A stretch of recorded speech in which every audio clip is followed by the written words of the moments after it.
ကန်ကြောင့်စုံလာရတဲ့ဒိုးတွေဟာကံကုန်ပြီဆိုရင်ခွဲကြရတော့တာပါပဲဘလောက်ပဲချစ်ခင်ပါတယ်ဘလောက်ပဲမျက်နှိုးပါတယ်ပြောသူနဲ့ကိုနဲ့စုံစည်းဖို့ရန်ရေဆက်ကကုန်ပြီဆိုရင်တနည်းမဟုတ်တနည်းနဲ့ခွဲကြရတော့တာပါပဲလေကြောင်ပဲစုံစည်းခဲ့တဲ့တိမ်တိုက်တွေဟာလေကြောင်ပဲခွဲကွာသွားကြရတာပါပဲကံကြောင်းတရားတွေတိုက်ဆိုင်ပြီးတော့စုံစည်းခဲ့ကြရတဲ့ဒိုးတွေဟာကံကုန်တဲ့တနေ့ကိုယ့်ထုတ်ကိုပိုက်ပြီးတော့ကိုယ်ခရီးကိုရှေ့ဆက်ကြရမှာပါပဲဒါကြောင့်မသေးခင်ချစ်ပါအသက်ရှင်နေတဲ့ကာလတောတွင်းမှာသူ့အပေါ်မှာကိုပေးနိုင်တဲ့မေတ္တာကရုဏာတွေ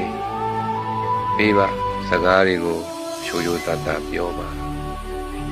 မသေးခင်မှာမေတ္တာတရားတွေများများထားပြီးတော့ချစ်ချစ်ခင်ခင်နဲ့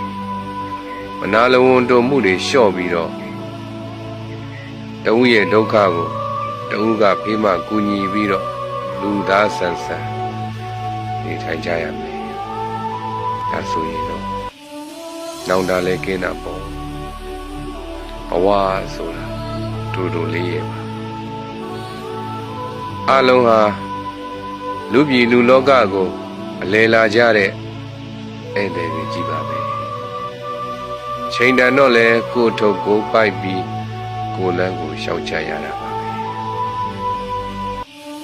အကယ်၍ကိုချစ်တဲ့ပုဂ္ဂိုလ်တွေကိုပေါ်ကျေးဇူးရှိတဲ့ပုဂ္ဂိုလ်တွေကွယ်လွန်နှိမ့်ဆက်ရောက်သွားပြီဆိုလို့ရှိရင်လည်းပဲသူ့ကိုတတိယတိုင်းကောင်းမှုကုသိုလ်တစ်ခုလုံးပြီးတော့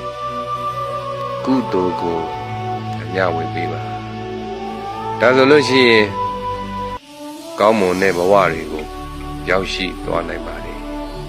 အလုံးပဲတယောက်ရဲ့ဒုက္ခကိုတယောက်ကဖေးမှကူညီနိုင်သောသူများဖြစ်နိုင်ကြပါစေ